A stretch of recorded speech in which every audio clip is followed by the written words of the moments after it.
Welcome back to Silicon Bytes, and we'll soon be back in the studio to record these, but for now I am still on the road, hence the different background every day. Now we're going to talk about the surrender, not peace plan that's being discussed, and new announcements by Lavrov and JD Vance. Here goes.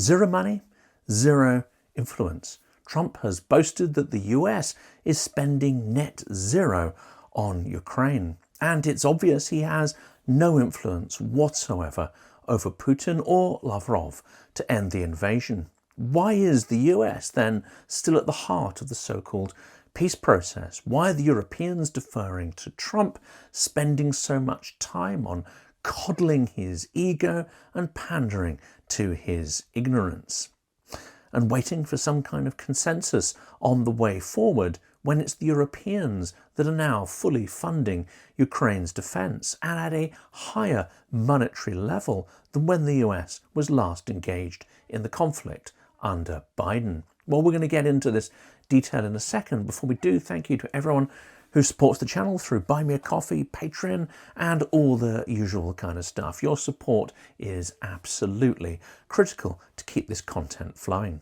Trump has been wrong on everything in relation to Ukraine and Russia. His supposed efforts to implement peace have been a roller coaster of delusion and distraction. Europe has been endlessly deflected from focusing on the real problem, pushing back against Russian aggression that shows no signs of stopping until it is physically stopped. The will they, won't they spin hides a grim reality. Russia was never serious about peace, does not want peace, and has no intention of making peace. Everything else is just a piece of political, cynical theatre to string the media along and create the delusion that a negotiated solution with Russia is not only possible, but is just around the corner. Neither of these are true, and they have never been true. Russia wanted and wants Ukraine's surrender, not an equitable peace. Now, Trump has just said, we spend no money on Ukraine anymore. We were getting fleeced by a president that didn't know what he was doing. I don't blame Ukraine for that. Now we make money. To Trump, it seems that the war is some kind of fantasy balance sheet, that it can only make sense if translated into deals and a spreadsheet, minerals and armaments sold. Security guarantees cannot be monetized, so at the end of the day, they're not really on the table. In any case, Ukraine needs security guarantees that the US is not offering, and which Europe and the EU and UK are also far from having the capability and political will to implement. Ukraine has come to realise that the only guarantees of security are those it can provide to its own people. Europe may be able to help materially and monetarily, but the ownership for the solution needs to come from Ukraine. They understand that the West is not strong enough to be a guarantor of Ukraine's security. Ukraine needs a strong domestic army. The Ukrainian economy must be strong and well managed to help pay for that, and a powerful and innovative defence industry is absolutely essential. Some Ukrainians, such as Andrei Haydash on Twitter, have concluded that they'd rather Ukraine has a few thousand ballistic missiles than some so-called peacekeepers in Kiev. He is, of course, alluding to the new Flamingo missile complex developed by Ukraine.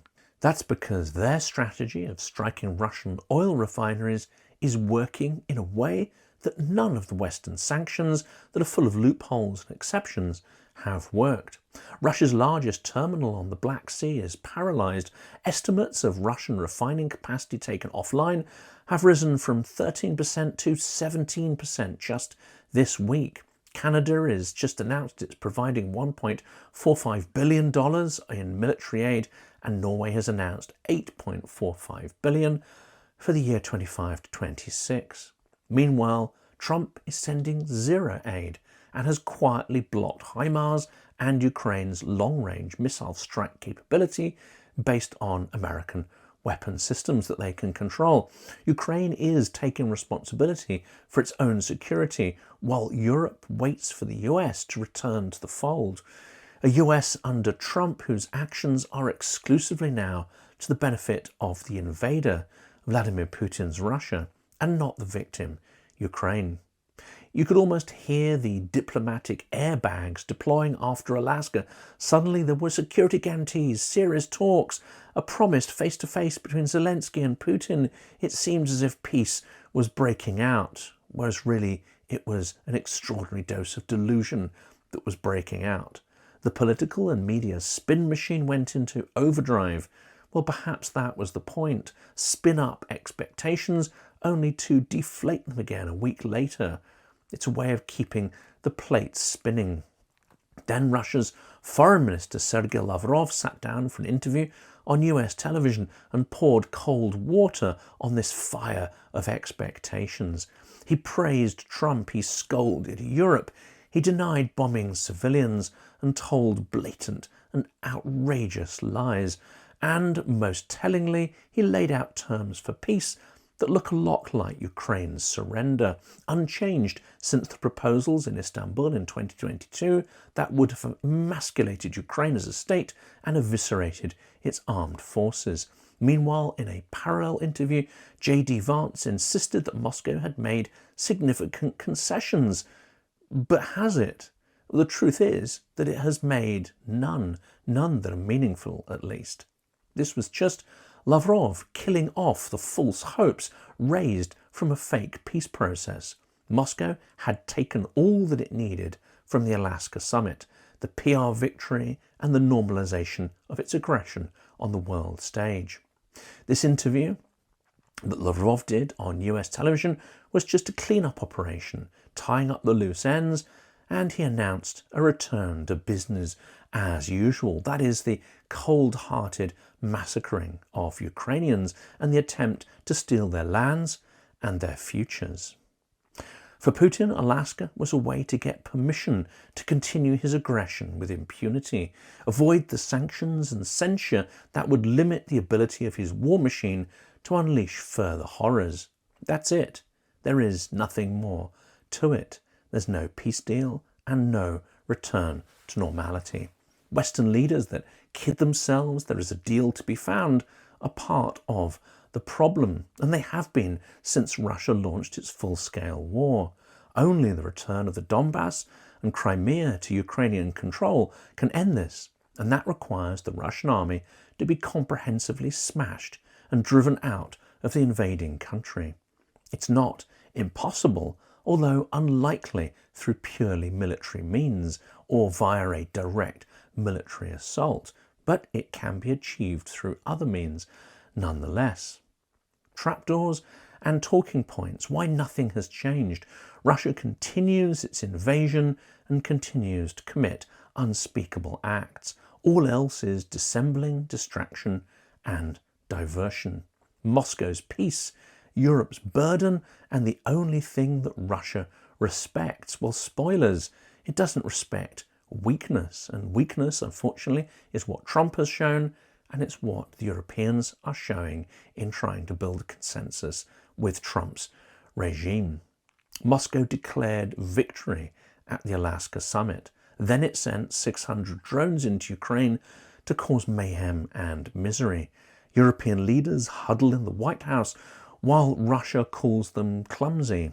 A US-owned factory burns in western Ukraine, and then Poland scrambles jets as debris falls on territory next door. Meanwhile, Washington's would-be deal-maker outsources diplomacy to one of his real estate buddies and wonders why the deal keeps falling through. What would actually stop Russia? That is a question that few seem to be asking. It's not the clown show that we've seen unfolding in Alaska and then in Washington last week. The victory that wasn't half-baked Alaska's bitter aftertaste. Moscow's information machine rushed to frame the Alaska summit as a win. Pro-Kremlin politicians crowed. One senior lawmaker proclaimed it confirmed Russia's desire for peace, long-term and fair. while offering zero concrete concessions and no proof that this was true. Clearly this is twaddle of the highest order. Western reporting described it more bluntly. No Ukraine ceasefire, but a PR victory for Putin. That is how the Guardian described the various summits. Some analysts do see through the PR and media fluff, saying that the advantage that those summits bought Putin is time. In this phony peace means no ceasefire, then Russia gets to keep fighting while diplomacy normalizes the brutality of Russia's murder machine. Politico captured Europe's dread succinctly. The answer wasn't whether Putin would outmaneuver Washington, but how badly and at whose expense. Alaska reset the optics, but not the battlefield. In Moscow, that counts as a success, as a victory even. The Washington huddle versus Moscow's sneer. 2 days after the Alaska summit, Zelensky and a phalanx of European leaders convened at the White House. The message: if there is a deal, security guarantees must be defined to deter the next invasion, not just freeze the current one. NATO's Secretary General Mark Rutte said allies are crafting those guarantees right now. Well, show us the evidence of them. Reuters reports that those options are on national security advisors' desks, but what could they contain to be truly credible? An important question that Reuters answers. Well, in the next section of this episode, we're going to look at what Lavrov said in his interview in his own words. Moscow's response to all this: Sergei Lavrov dismissed the White House meeting and demanded that discussions without Russia are, quote, a road to nowhere. That was reported by ABC News, August 20th, 2025. On NBC's Meet the Press, Sergei Lavrov framed the whole standoff as a Western problem and a Trump-shaped solution. His soundbite was crafted for Washington. We want peace in Ukraine. President Trump wants peace in Ukraine, he said. Pressed on whether Putin was stringing Trump along, Lavrov dodged and pivoted to praising the US president's national interests, then faulted Europe for allegedly sabotaging talks. Then came the line meant to sound reasonable, but laden with conditions. Ukraine has the right to exist, provided it must let people go. That was reported in The Guardian. Let people go is Kremlin speak for ceding territory that Russia has fought for but failed to win and hold on the battlefield for more than 10 years. Territory it has no rights to, irrespective of the wishes of the people who actually live on that territory. In the same breath, Lavrov recalled the 2022 sham referendums and repeated that Russia doesn't hit civilian targets, denials contradicted by reality and mountains of evidence of grotesque war crimes. Well, these were listed in United 24 Media, August 25th, 2025. Vance's calculated spin. On the same program, US Vice President J.D. Vance claimed the Russians have made significant concessions, citing supposed flexibility on core demands, recognition of Ukraine's territorial integrity after the war, and acceptance of some form of security guarantees. This was laid out by ABC News. In truth, Russia has done no such thing, and even if it did sign papers to this effect, who now believes they would abide by any such agreements? Well, apparently Vance does, but only because it is expedient to his political objectives. Yet within hours, Moscow had publicly rejected key US talking points. The Kremlin poured cold water on a Putin-Zelensky summit and on Western-backed guarantees that could deter aggression. As the Washington Post summarized, Lavrov said Russia would only agree to the measures if it had an effective veto over future efforts to defend Kiev. That was reported in the Washington Post, August 20th. That is no guarantee at all of peace and security, but a guarantee that Russia would restart hostilities at a moment of its choosing and when it feels it would have a real advantage. Lavrov himself repeated later, accusing the West of trying to block negotiations. That was covered in the Moscow Times. Well, let's dissect the so-called guarantee. Lavrov wants a guarantor group that includes the UN Security Council permanent members. Yes, that would include Russia itself and China, one of the main backers of Russia's war of aggression, as well as the US, that has already voted in Russia's interests in the UN in a shock move last year. In this scenario, the UK and France could find itself outvoted by an alliance of autocrats in the UN, Trump included. This is no longer inconceivable. The guarantee would apply to a neutral Ukraine with no NATO membership. That would be taken off the table forever. But for neutral, read isolated and vulnerable. This was covered in Reuters on August 24th. Politico Europe adds the key clause: Moscow insists on a veto over collective action under any guarantee. This is a rerun of Istanbul 2022, the agreement that was abandoned then, but with more conditions and more onerous restrictions laden on. That process died because it would make the aggressor the arbiter of Ukraine's security, putting the poacher in charge of the wildlife. It was unacceptable then, and it is even more so now after nearly 4 years of aggression and atrocities committed by Russia. That was laid out in Politico Europe, August 20th. The Wall Street Journal likewise reported Moscow's hard line, i.e. that any Western steps to protect Ukraine would need Moscow's cooperation. Again, this is a veto by any other name. That's from the Wall Street Journal, August 2025. This, of course, is an absurd condition, unjust and unworkable, and Lavrov, of course, knows that. So what do these conditions really demand, the ones that Russia is making? Well, Russia's substance hasn't shifted. A Reuters exclusive the day after Alaska reported that Putin's terms included that Ukraine must give up Donbass, renounce NATO and bar Western troops from their territory. Other versions suggest that Ukraine must renounce all Western weapons currently in its possession and reduce its own army down to a rump force, with additional asks no doubt in the background. This is consistent with Russia's March to May messaging, that is an ironclad exclusion from NATO, permanent neutrality and only unarmed international personnel on Ukrainian soil at best, i.e. that is no sort of deterrence that works, and it is an entirely ineffective level of foreign support. That was written up in Reuters, March 16th this year. Policy professionals didn't mince their words. Carnegie's Andrew S. Weiss told the Washington Post there is a straight line between the demands made in Alaska and what Russian negotiators put on the table in Istanbul in April 2022. That was reported in the Washington Post, August 20th. Eric Kiarmella flagged a core fallacy, calling the plan Article 5-like, while removing the pledge to defend Ukraine, which is utter nonsense, and adding a veto in there by the aggressor. Well, that's the essence of Article 5 in collective defence. So what are we even talking about, he said, again reported in the Washington Post.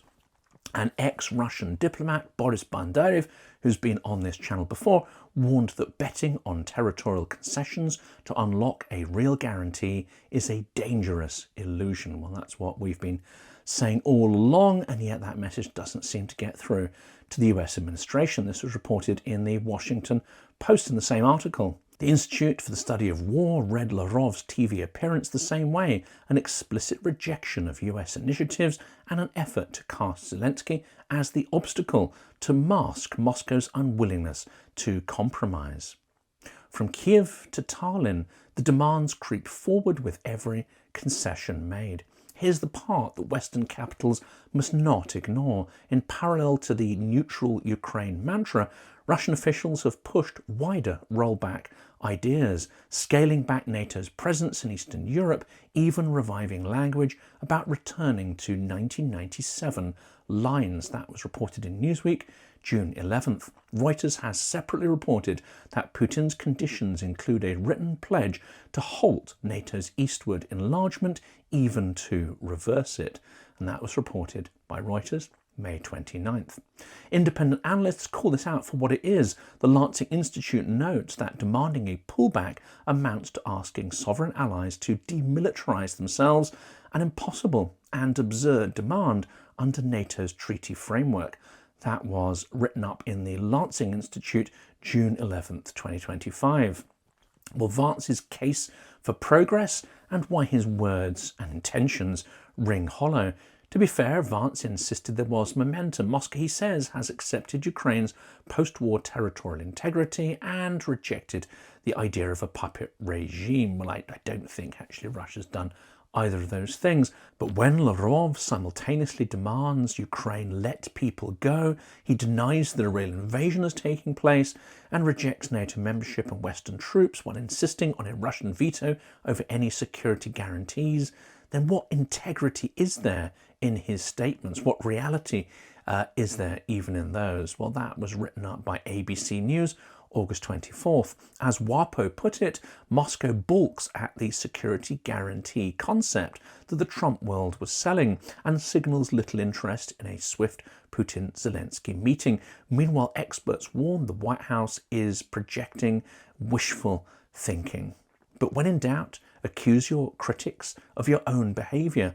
Projection is a Kremlin communications 101. Lavrov complained they're just looking for a pretext to block negotiations, targeting Western governments after the talks stalled, so says the Moscow Times. Simultaneously, he denied hitting civilians and questioned Zelensky's legitimacy. Now, these are classic preconditions meant to delegitimize their counterparts and, in any case, invalidate any agreement that a democratic Ukraine could sign. Russia is killing off the idea of even negotiating a signing agreement before we've even got close to such a thing. Well, this was written up by United 24 Media, August 25th. The playbook is familiar. Demand capitulation, call it peace, and accuse those who resist of blocking it. Well, let's be clear about the choice. One path grants Russia a say and a stop button over Ukraine's future defence. It locks Kiev out of NATO, blesses territorial theft, and exposes NATO's credibility on its eastern flank. The other path is messy, longer. The cost is terrible, but it is at least morally coherent. Security that deters renewed aggression, restitution for aggression that's already committed, and Ukrainian consent that isn't coerced down the barrel of a gun. Europe's leaders appear to have drawn the right inference. After the Alaska and Washington political theatre summits, European leaders don't believe that Putin is sincere about a peace deal, and the veto-laden guarantee is a non-starter. That was reported in Politico, August 20th, 2025. Well, Lavrov killed the illusion that Moscow was negotiating toward anything compatible with Ukraine's sovereignty or anything we would recognize as peace, security and justice. Vance is either deluded or indifferent in trying to go along with that process. But Europe seems to understand the position, and yet there are still no concrete signs they are taking the dramatic decisions and making the substantial investments that will be required for Europe to secure Ukraine's and its own security. Because there are three things we can be sure of now. Putin wants Ukraine's surrender, not peace. Russia is intent on escalating aggression against Europe, and no one is coming to save us this time.